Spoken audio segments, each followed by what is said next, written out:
Football Podcast. I am Dan Albano with OCVarsity and the Orange County Register, and I'm joined once again by Scott Baajas, our Trinity League insider, as we move into the 2017 Trinity League season.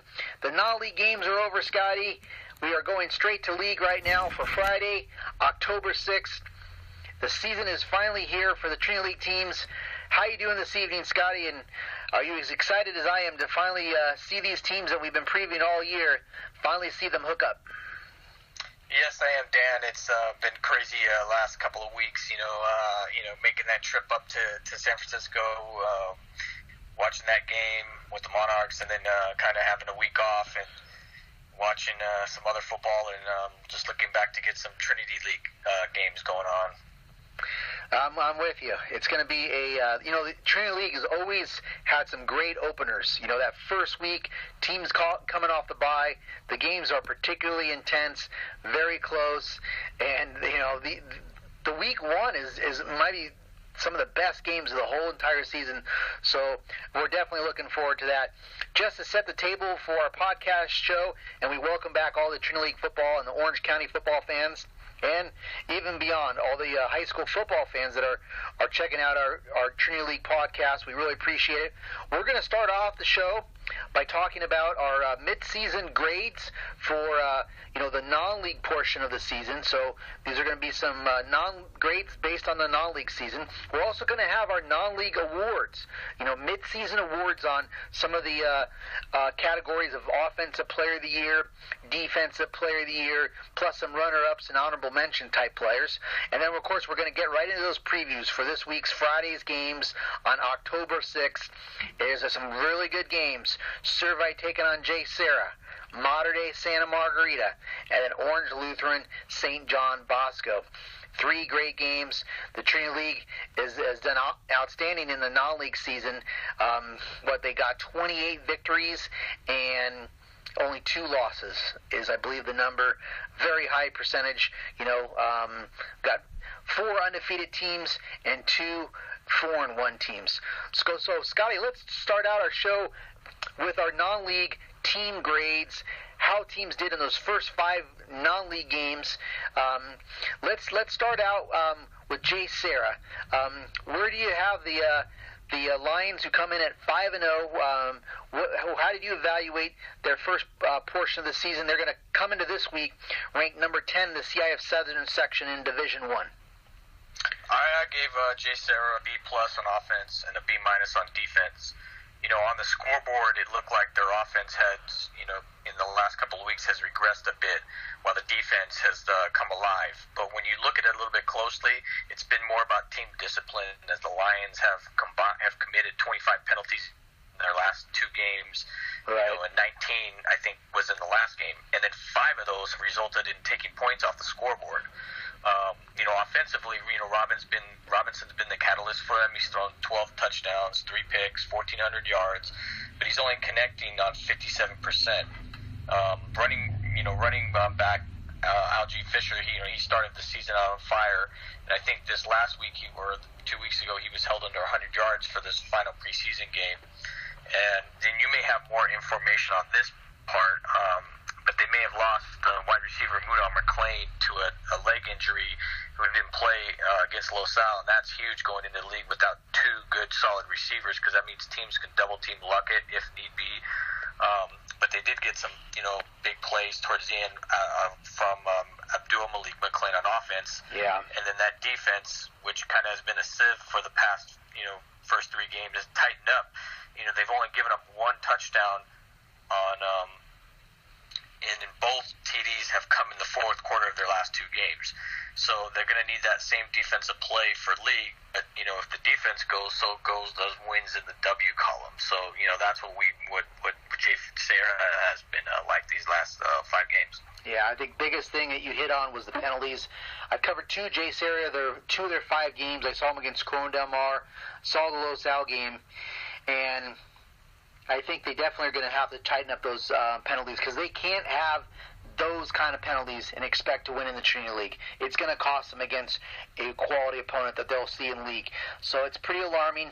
They're living life, if they continue that, they'll be living life on the edge, and it will cost them. If they don't make significant improvement, and it's alarming because of the reputations out there with the referees.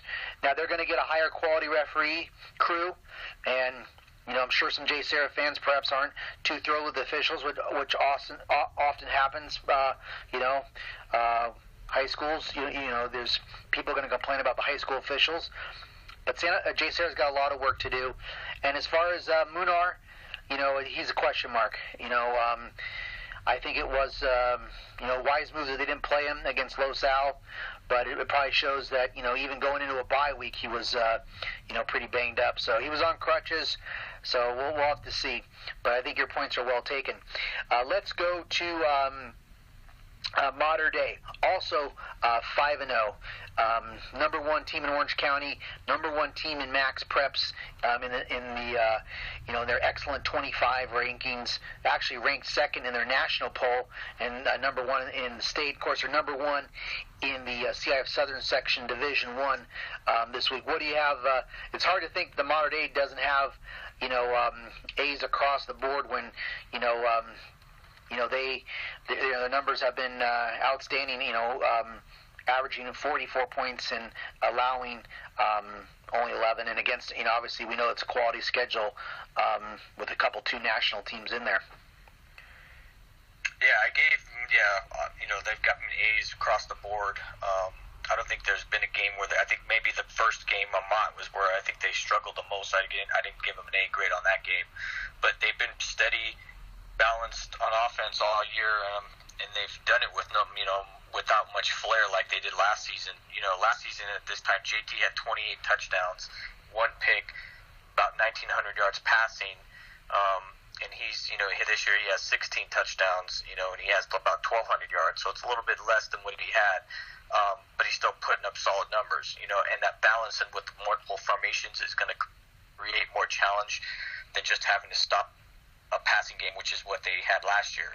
Defensively, Monarchs have been, displayed dominance. The starting defense has allowed 80 points a game and given up a total of 42 points. And remember, 21 of those have come against Gorman. Right. We'll have to see if CJ Parks can get back on track with that ankle issue. But it's been Nico Regimio who's actually picked up his slack with making big play abilities. The ball's being spread around more this year, so look for that to continue. The line's been solid. Sophomore Miles Morrow, he's been just as advertised and hasn't missed a beat, replacing Folio, who's moved over to defense. The defense leads the Trinity League in sacks with 24 and in interceptions with 10, so that tops the Trinity League teams. MD's secondary hasn't been tested since Gorman, so that's going to be something to look for, and that's probably going to change with some great QBs and receivers, because MD hasn't really faced that great wide receiver combo of receivers. So except that they'll tell you as they face him in practice every day. Yeah, so good point. they do have that plays in their favors. So that's pretty much what we have for Monarchs. Yep, Stephon Robbins has been, like you said, leads the young secondary. He's a senior out of that group. Everybody else is pretty much sophomores, maybe a junior in there in the secondary, but mostly sophomore group with 4 interceptions for Robbins. And like you said, Nathan Logalego has been outstanding with 8 sacks. You talked about the Monarch sacks, and the defense has been good. I've been impressed with Falulu as well, and playing everywhere on the defensive line it looks to be. So let's keep it going with we're going to start with these 5-0 teams. So let's move down to Orange Lutheran, also 5-0 for the Lancers under first-year coach J.P. Presley. Orange Lutheran ranked 7th this week in CIF Southern Section Division 1. Again, we talked a lot about the records of their opponents haven't been that great, but their last victory was a quality victory over Heritage of Romo Land. That's his 4-1 team. So they got a quality victory there to go into the bye week. They, Ryan Helinski's had a monster season and one of the best quarterbacks in Orange County. So what's your take on the Lancers, Scotty? I gave their offense an A-, their defense a B. Oulu's taken pretty much a page from last year's modern day offense. They've gone air raid. Yeah. The difference being, though, it's taken Oulu to play out all 4 quarters of their games. What's also not seen is Oulu has also tried to run the ball, but they haven't done it with much dominance or overwhelming success, and that's led to Oulu having to throw the ball when they need to pick up that crucial first down or playing when the game is tight. At times it seems that the Lancers can throw it, whenever they want, but they're choosing to mix some run-in because they know that they're probably going to have to get the running game going, but it just really hasn't been dominant. So when the games have remained close into the second half, Oulu's pulled away via the air. And we've seen Helinski finish with some big numbers. And I had some concern with their physicality prior to, playing the 4-0 Heritage. And, Oulu's combined record was that alarming 1-14. Right. But the Lancers stepped it up against Heritage. But, Heritage, although was one-dimensional, they couldn't really throw the ball, but Oulu did look a lot more physical than they had in their previous games, but it's going to take a lot more than just one game of being physical to get through the Trinity League. But without a running game and strong line play, Oulu may be throwing more than they want to. So, that's something we're going to have to keep an eye on. Yeah, good insight, Scotty. Like you said, it's going to take more than one game, and that's a big thing with, whoever's going to come out of this league, as the league champion, is going to, or toward the top, going to have to play multiple outstanding games in a row and go through the gauntlet, as we've called it. Last 5-0 team, Servite Friars, come in averaging just a tick over 44 points a game. We talked a lot about in the preseason about they changed to the Centennial Corona offense. They brought in some Centennial coaches. Their defense has done pretty well, averaging, allowing teams just under 21 points a game. Coming off a couple signature wins for them was the Villa Park victory, which they took care of the Spartans, 41-14. They also beat a good Roosevelt team, 52-24. That was a road game. That was pretty impressive. That was the only loss for Roosevelt. Servite Friars under Coach Scott Meyer, they are 8th in Division I, Southern Section. That Roosevelt team that we thought was pretty good, they're 3 in their Division 4. I'm not sure how. I think Division 4's got some pretty good teams. Capo Valley actually is number 1 in that division. Corona Del Mar, which I think is pretty good, is 4th. So maybe that gives you an idea about Roosevelt. But Scotty, where do you have? What's your thoughts on those 5-0 Friars? I give them a B+ on offense and a B+ on defense. Those grades make people probably say, well, how do they get, can't get an A? Well, they were inconsistent a little bit, we'll have to wait and see if they can up those grades. You said that their signature win was against Roosevelt. Where they just displayed pure dominance in that game, and since then, the next few games, really didn't give anybody a good read. I mean, they took apart a good OC, Villa Park team, but not comparison for a Division I and a Garfield. They combined for the score of that one, 96-28.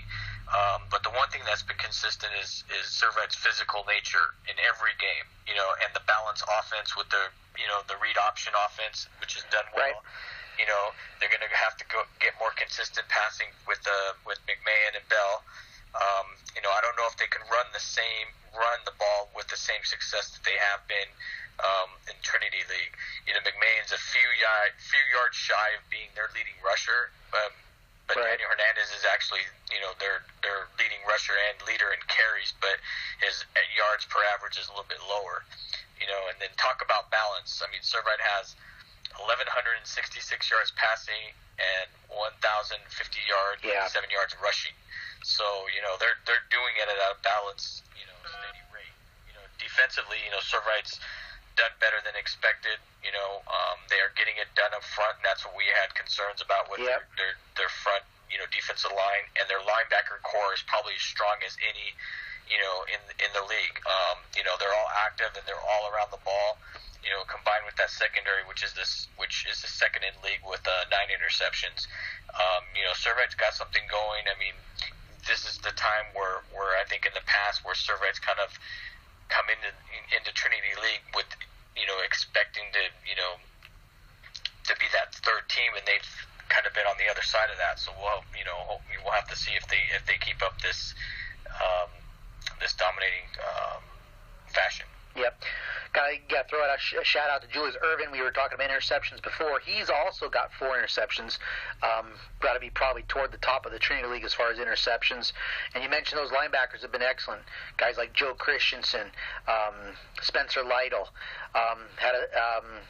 there's a sophomore, Jared Amasio, has been a tackle machine so far. And like you said, TJ McMahon has been productive. Already 7 rushing touchdowns. So now there's 2 4-1 teams. We'll start off with Santa Margarita. Interesting about them, Scotty, of course, is the Eagles. They actually have the highest point per average from the non-league season of anybody, 44.8. That's the highest total. They also have the lowest least points allowed as well, 7.6. Nobody else is under double digits, so it's an eye-popping number. Now they posted some shutout victories or near shutouts. I mean, they started the season out. They shut out Downey. They shut out Loyola. Both those teams have won 4 games. They nearly shut out Mayfair, who has also won 4 games. Maybe debatable how strong they are. Their one loss was their last game, 28-23. They played really well against Mission Viejo. That's a Trinity League type test, I would say. What's your grades on the Eagles, Scotty? A- offense, A- on defense. Okay. The Eagles are one of those teams, like you said, they pretty much got it revving on offense. They had the most questions going into each week of the preseason games, and they answered a lot of them, especially the last 8 quarters of play. Santa Margarita's schedule, they do hold a trio of 4-1 teams, as you mentioned, with the one loss coming at the hands of the Eagles for all of those teams. But the strength of those opponents seemed less than desired at the time. But, it was hard to gauge the Eagles, but then after that Mission Viejo game, I think they answered all questions. So, the Eagles showed strength within their offensive, defensive lines and their backers. They also displayed the best special teams in the Trinity League. Yeah, good point. And then Josiah Norwood showed his speed and got to play, in a Division I, game after playing at Troy. Yeah. And it was apparent the speed of the game, I think, hindered his passing game, but his mobility was second to none in that, he showed his shiftiness and scramble ability, and that's going to have to continue with their fast-paced offense, mixing up that short passes to the backs, Malone, Tele, and Chad Magar, and then, the lack of having a big-time outside receiver, I think, may hinder them down the line, and it kind of did in the Mission Viejo game, but, I think their physicality and they can play with everybody and that special teams. You're going to have to make the special teams, be huge for their part. Yeah, and it's interesting, that you mentioned the passing game was tough for them, and against Mission Viejo, I think that's pretty comparable, or maybe a little bit tougher secondary that the Eagles will face. They faced against Mission Viejo. They saw Elijah Griffin, UCLA commit, and Chris Mitchell, who's got a lot of big offers on the other corner, and some pretty active safeties. That's a Bosco modern day type secondary right there, or a Servite who's got a lot of skill. Olu's got a lot of skill, so that's going to be what it's like. For a lot of the teams in the Trinity League are going to have that kind of secondary, so it's going to be interesting, But yeah, I like where you're going with on the Eagles. So last team here to wrap up we're giving out our non-league grades for the first 5 games of non-league opponents. How did these teams fare here this season? We start with St. John Bosco, 4-1. So they lost their season opener, in Florida, where they took on St. Aquinas in Florida way back in late August. They lost that game. That was that 9-3 overtime game. They've reeled out 4 straight. They just won another. They won a very tight game in their last game. That was also on the road against St. John's of Washington, D.C. They won that 21-17. Maybe some flags went out with the quarterback situation. It was a very tight game, and they did featuring their sophomore. But where do you have those 4-1 Braves, Scotty? Their offense gets B-, and their defense has been an A. Bosco finds himself in a similar situation this year as they did last season. An early season loss and some offensive uncertainty. But unlike last year, they don't have that Wyatt Davis-led offensive line and power running game to look to. Because Bosco's going to have to play out the year without bruising running back Demetrius Flowers, who's done for the year with the shoulder injury. So they're going to miss his and that's a lot because his load means the load is going to have to be given to Helani. And Flowers was a big part of that power turnaround last year. And so, and then there's as you mentioned, there's the chatter about the open competition for quarterback, with DJ and Real. And then for those who weren't aware, Bosco was down 17-7 with 4 minutes left in that game when DJ came off the bench for Real because Real had thrown back-to-back picks, back-to-back interceptions on those both series. So, the DJ threw a touchdown and, led the comeback. Going 5 of 8 for 70 yards, and then Big Negro was stated that yes, it's an open competition for the next 2 weeks. But the word I'm hearing is that Mitchell's had done pretty well in practice, but I believe Mitchell's going to start, and then I think you may see DJ come off the bench in some series. Then they're going to regroup and make a game plan for MD for the following week. So have a look for that. But defensively, Bosco's been stellar, keeping him in every ball game. Yeah. Their depth and their rotation has been impressive, and that's what's kept them strong. And look for that to continue. And then especially with Spina back, he's just getting back into playing game shape. It's going to take him a few games, to get going again. And but Bosco out, as long as they can get, they may not win every game pretty, but by having that defense is going to keep them in every ball game. They just have to figure out what they want to do on offense. Yeah, I think their defense has been right up there with modern day as most impressive because they went and took on Aquinas and Lauderdale, who actually got upset. I think this past week they were highly ranked and they lost, but. They only give up 9 on the road, and then they go on the road again against another national-type program, St. John's, and only give up 17. That's pretty, it's, 20, was that 26 points, in 2. Interesting. I just have an interesting point to add about that game, just for the people out there. Yeah, go for it, Scotty. Modern Day was supposed to play that Centennial of Arizona that beat St. Thomas Aquinas. Oh, were they? Yeah, they were supposed to play them instead of St. Mary's, and Centennial Peoria backed out at the last minute. Ooh. And then they picked up the St. Thomas, so that should have been a Modern Day game, and then Modern Day wouldn't have played St. Mary's, and then St. Mary's was actually supposed to play Bosco, but then the domino effect trickled down, and wow. So a lot of teams didn't play each other, so a lot of people don't know that. So nope. That's kind of interesting because it was a 12-0 game that they made, but I don't know why Centennial chose to not to back out of that. So all right, interesting. Well, Scotty Baajas with some insight there. I did not know that. Good scoop there, Scotty. All right, so let's look at, now we've covered those teams and breaking down their non-league season. Let's hear about Scotty's picks for some of our non-league individual awards. You ready, Scotty? You want to start with offensive player of the year so far, mid-season, based on the non-league season? Who do you got? Do you got JT? You got Holinsky? You got somebody else? You know what? This one was real tight, and I went with JT, and I'll explain why. JT has done it with 43 less. The numbers are comparable. They both have 16 touchdowns. They both have 1 pick. JT has a better 143 rating. Holinsky's got a 139 rating. JT's done it with 43 less pass attempts. And his TD per ratio is better than Helinski, but we're splitting hairs. Yeah. So I went with JT. I mean, his competition, the better competition. But Ryan's right there, so that's who I have for the offensive MVP. And maybe JT's 2 touchdown runs factor a little bit into it too. What do you think? Those spectacular. That's true, because he has. Yeah, you're right, because he has that added dimension this year. So. Right, he's run for 130 yards.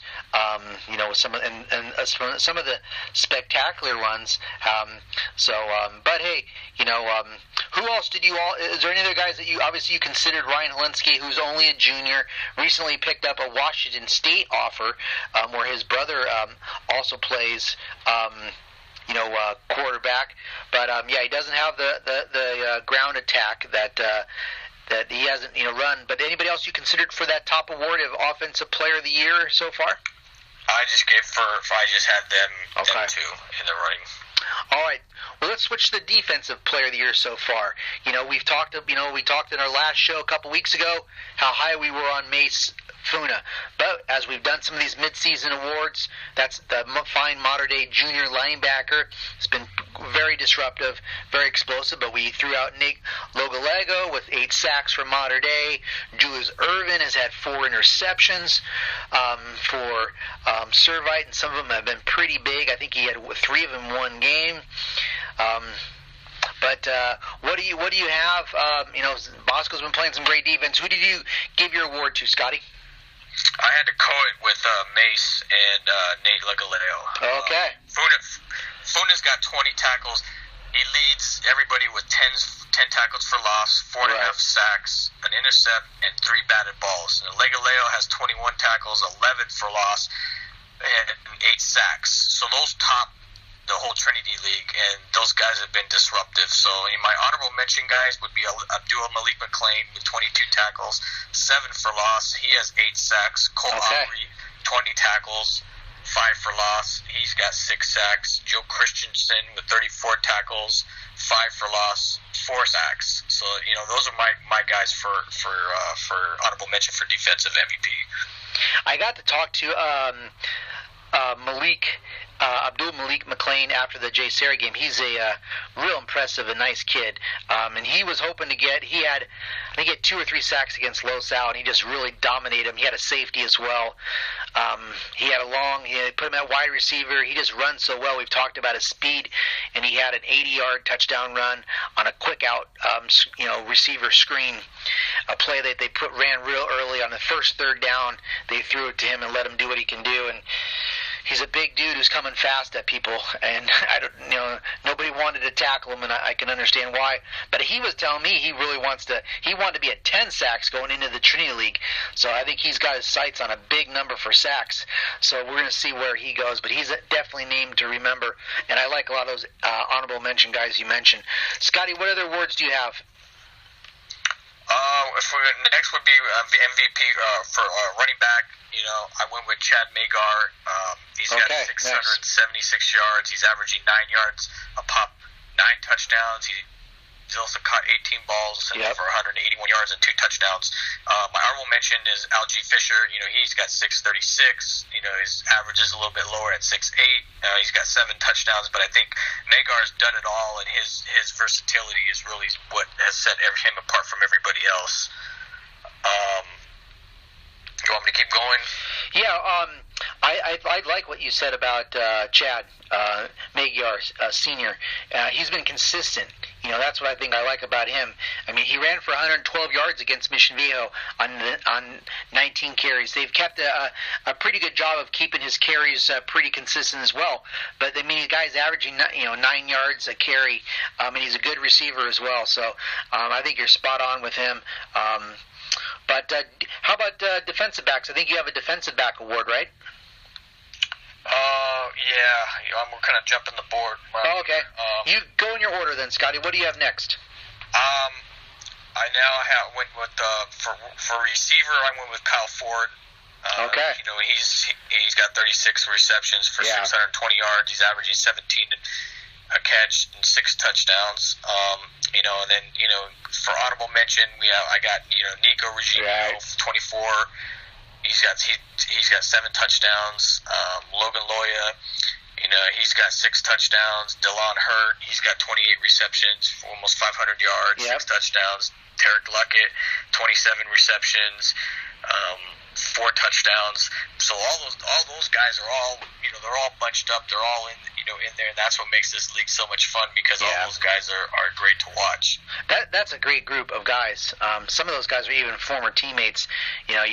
Obviously you've seen the numbers that DeLon Hurt and Kyle Ford are putting up, and I think Ford's is an excellent pick. I've been very impressed with his numbers. I mean, he's already gone 4 of his 5 games, well over. All of them been 4 of the 5 have been 100-yard games, and he's had at least 7 receptions in 4 of the 5 games. So he's pretty much averaging 7-8 catches a game. Be scary to think about him and DeLon were doing, but he's doing great at Olu. And Nico Regimo, I mean, I've been so impressed with how tough that kid is and how consistent he's been at Mater Dei. He's been clutch when they didn't have CJ being hurt, Amon-Ra being hurt. It was it was Nico, that Cal commit, has just stepped up and raised his game and played real confidently. I mean, 7 touchdowns already. I mean, how many TDs did Nico have last year? I don't remember. He had 9 he finished with 9 or 8 last year. He's on a great pace. I mean, he's looking at, he could be around 15 TDs this year. That's a heck of a year. I mean, Cal's got to be thinking, man, we got ourselves a good one right there. So, what's your next award, Scotty? I think we're switching over now. We're getting to defense now. So, D-line, had to go with Legaleo. I mentioned his stats numbers, he's just been a monster to defend. My honorable mention would be McLean, Aubrey, Sean Nelson. He's got 24 tackles, 5 for loss, 5 sacks. Alex Killander, he's got 31 tackles, 2.5 for loss, 2.5 sacks. Logan Schwenke, he's got 18 tackles, 4 for loss, 3.5 sacks. So I got those are my guys for D-line honorable mention. Yeah, and Schwenke's a sophomore too, so pretty impressive group for him. I think I can't go wrong with Logalego. He played so well against Bishop Gorman. So that was he earned the OCVarsity Defensive Player of the Week for that game. I think he also won an award with Mater Dei. But I think it's him and Abdul Malik McLean. Abdul's also got 8 sacks already, and he's a big time force. So some good competition. Like we said, Aubrey has been really balling out. So good competition there. What else you got, Scotty, on awards? We go to linebacker. That's going to be Funa. Yep. And then on my honorable mention guys is Joe Christensen. And then we have Solo Tulipupupu. He's got 22 tackles, but he's got 7. He leads everybody with 17 solo tackles. He's got 3 for loss and a sack. Caden Fitch, 38 tackles, 2 for loss and a sack. Spencer Lytle, Survive guy, 30 tackles. He actually leads the solo tackles. I forgot he's got 22 solos, so he's all over the field. 3 for loss, 3 sacks. Jackson Cloyd, he's got 56 tackles and he's got 3 sacks for Olu. So those are my linebackers. All right, and then you got DB award, right? Yeah, DB, we've got Julius Irvin. He's got 4 interceptions. He's got 5 pass bat downs. He's got 19 tackles. My honorable mention guys, Mater Dei Stephon Robbins. He's got 4 picks. He's batted down 3. Trent McDuffie's got 1 pick, but he has 7 bat downs. Stephen Blaylock, 2 interceptions, 2 bat downs. Jaden Woodby, 1 pick. He's got 2 bat downs and that 100-yard or that 90-yard return for a score. Then we have, for running it out, we got Elias Ricks. He's got 1 pick, but he's also got 4 bat downs. Yeah. All right, so Julius Irving, one of the top uncommitted players in Orange County. He's got, like you said, those 4 interceptions, and he gets the award there. Any other guys? Does that cover it there? O&D, Scotty? Yeah, that covers it. Okay. Well, excellent job, Scott. We really appreciate that, and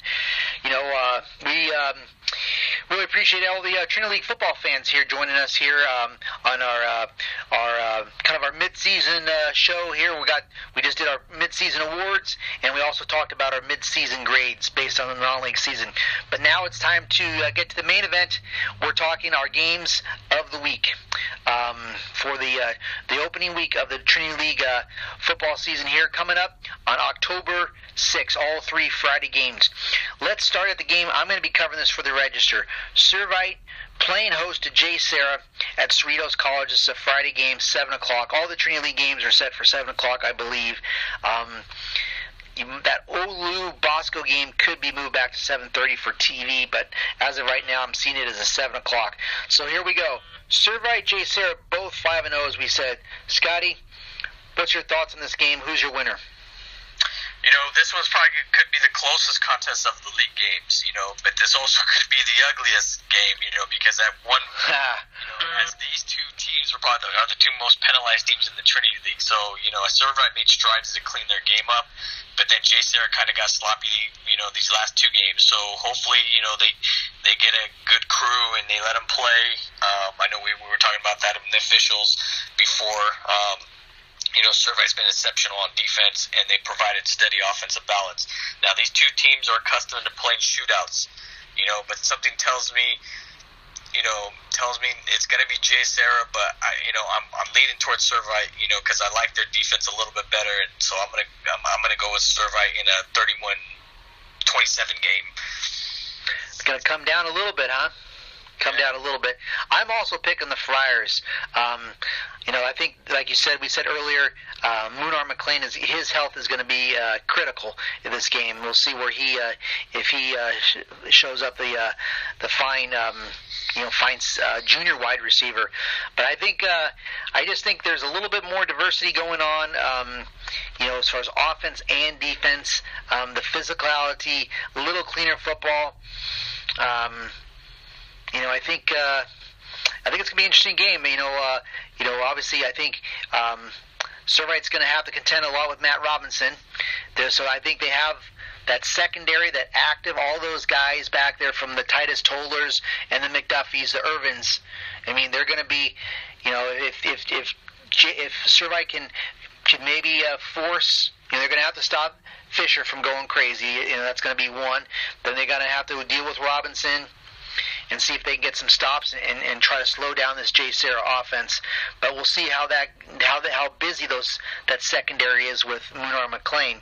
And then we'll see if that Servite offense can keep trucking, where the JSerra defense has played better. But are they for real? Is this these last 2 games? Has that been the real thing? Or are they going to start to give up some more yardage against this centennial hurry-up offense, what the Friars are going to be running? Should be a very interesting game. Like all these games are going to be dynamite. The game you're going to be at, Scotty, is going to be Mater Dei taking on Santa Margarita at a different kind of venue for this particular game. It's going to be at Laguna Hills. We've kind of documented that a little bit so far on our podcast this season, so we kind of know why that's happening. So, Mater Dei, 5-0, taking on 4-1 Santa Margarita. Santa Margarita had a real good test against Mission Viejo. I think that's going to help them get ready for this game. They played at Laguna Hills. They're familiar with that. Mater Dei hasn't. It's going to be tight confines, smaller kind of stadium, all kinds of different locker room situation. What's your take on this game? We finally saw that Santa Margarita are going to play with solid teams, be a physical presence, and we know what MD can do. And we've seen them show no weaknesses with the Monarchs, except for their kickoff game, where the Eagles have one of the best return men in the game with Malone Matele, and they also have the best kicker, who's probably good for at least 2 field goals in this game. So, this is where Eagles are going to have to hurt MD if they can't if Mater Dei can't get the ball into the end zone, or they can't, they're going to have to, or they make Mater Dei punt. No one has yet to play, outplay MD on the line of scrimmage. So, but the Eagles are going to have to, be able to change that to pull the win off. But the lack of a big play receiver, as I mentioned earlier, is limit the Eagles, so it's going to put a lot of pressure on Josiah Norwood to force and make plays, and MD is a much more imposing defense than Mission Viejo. So, I can't see MD, Santa Margarita driving the ball. Possibly they're going to get a long run by Norwood or Malone, but in the end, I see Mater Dei, 42, maybe 20 on the high side. Okay.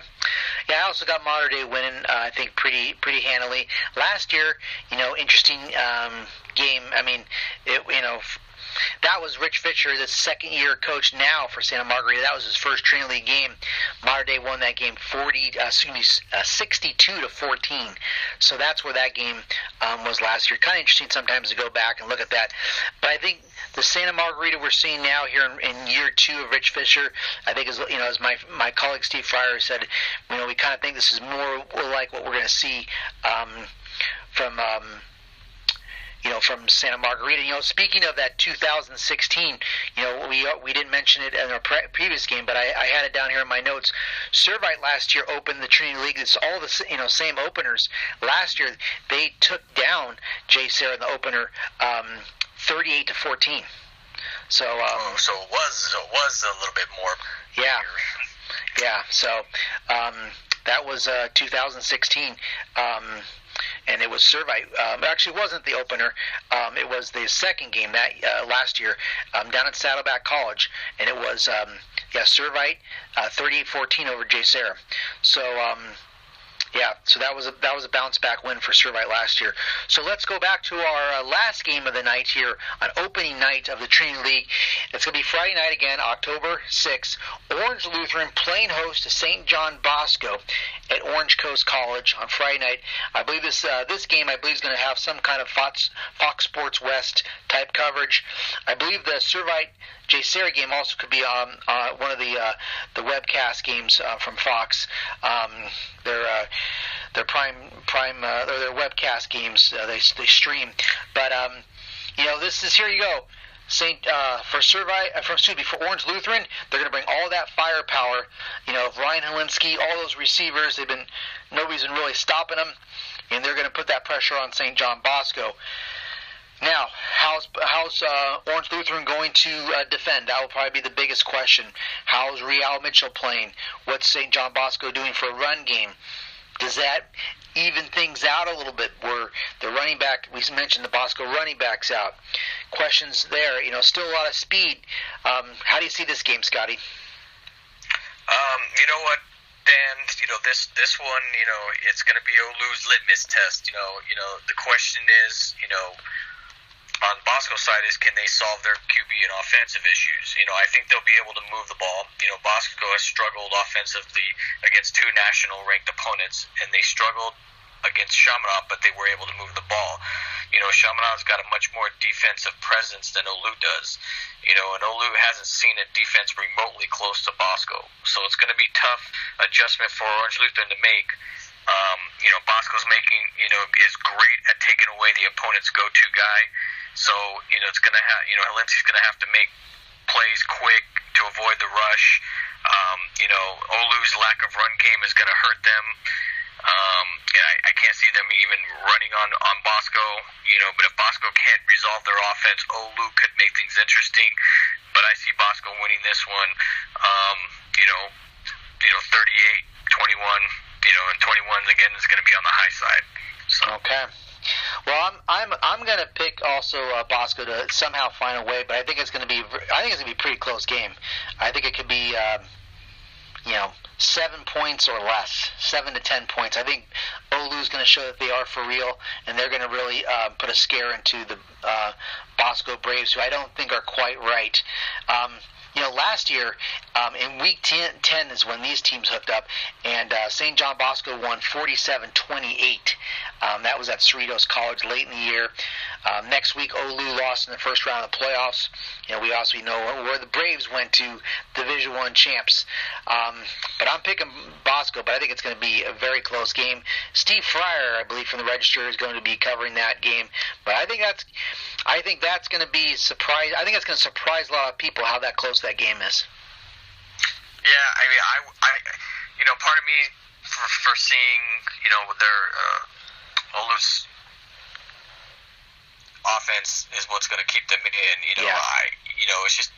It's like you said, it's hard to gauge. I think when these teams play, these almost, I don't want to say rivals, but when it's Trinity League, they know they have to step up their game. So,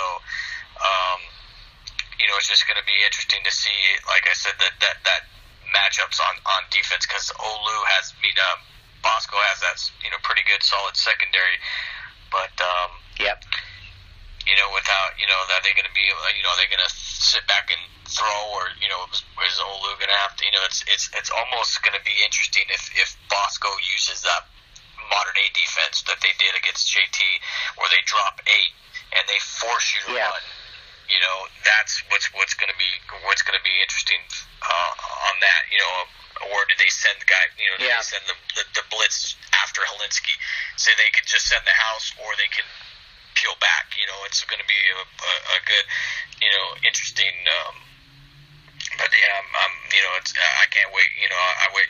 That game is actually is the podcast or the webcast game. Oh, it is. I don't know if they're. Yeah, I heard that today, so I don't know if they're gonna. If the Servite game will be, because I don't know if they're going to put all the Trinity League games on, but I know that they announced that one is. Well, I think I got that. I have Orange Lutheran, St. John Bosco. I think that's 10 points or less, and I think the Servite JSerra game is 7 points or less difference. Those are the tight ones, and I think the modern day game will be, will stretch out further than those guys. Though I expect Santa Margarita to make some plays and get some things going. The other thing too, you never know what these teams are going to have as far as the sit-out transfers are going to be back. Everyone could maybe add a player or two. We've talked a little bit about wondering about Olu and the running back situation. Do they have anybody else? I know Santa Margarita's getting a big O-lineman eligible younger kid that's got some good size from Costa Mesa High School, who's been a sit-out guy. So there could be some of those things. I don't know about some of the other schools. I think it seems like most of the transfers have already been played, but not entirely. Yeah, that's true. I do know. I think the Olu transfer that we had talked about, Carmichael, he actually played. He was hurt, and I think he came back last week, and he actually got a carrier too, but he didn't play very much. And I know they have a lot of guys that were playing on the sit-out period, but I don't know if they're guys that are going to be that much of an impact, like you were saying. Yep. Well, it should be an outstanding week in the Trinity League. The openers are always fun, and then obviously we know what's happening the next week. That's going to be modern day Bosco week. But you got to before you can get to that second round, you got to get through the first round. And 3 Danny games, I think, have a lot of interest in these games. Servite, JSerra, modern day Santa Margarita, Orange Lutheran, St. John Bosco. Like we said, all these teams are ranked in the top 10 in CIF Division 1. You all have a great chance to make the playoffs. But we'll dive into that the playoff picture as we progress here. In the Trinity League Football Podcast. So, Scotty, I hope you enjoy that game down at Laguna Hills, and looking forward to your report on that game. As always, Dan, I'll fill you in and everybody else. All right, Scotty. Well, hey, great job with those awards and the awards on team grades and individual. You did an outstanding job on that, Scotty, and of course, thanks for the breakdowns as well. All right, Dan. That's as my pleasure as always, and just here to fill everybody in and give them all the scoop. We appreciate it, Scotty, and we appreciate all the fans on the Trinity League Football Podcast for once again joining us. And until next time, we will talk to you on the Trinity League Football Podcast.